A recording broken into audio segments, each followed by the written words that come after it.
راہ خدا میں 33% آمدنی خرچ کرنے پر غیب سے ضروریات پوری ہونے کی بشارت۔ رسول اللہ صلی اللہ علیہ وآلہ وسلم نے ارشاد فرمایا، ایک شخص کسی ویران جگہ سے گزر رہا تھا تو اس نے بادل میں سے ایک آواز سنی کہ فلاں کے باغ کو سیراب کرو، تو وہ بادل جھک گیا اور اس نے اپنا پانی ایک پتھریلی زمین میں برسا دیا۔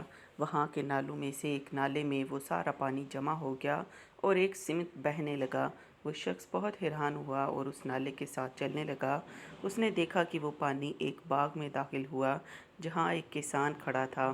اس نے اس کسان سے پوچھا، اے اللہ کے بندے، تیرا نام کیا ہے؟ اس نے کہا، فلاں۔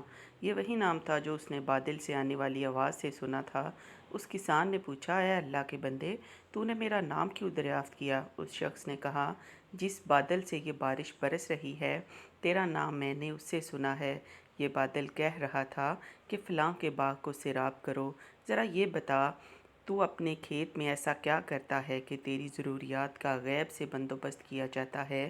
اس نے جواب دیا، جب تو نے یہ بات پوچھ ہی لی ہے تو سن لے کہ جو کچھ میرے اس باغ سے نکلتا ہے میں اس کے 3 حصے کر لیتا ہوں۔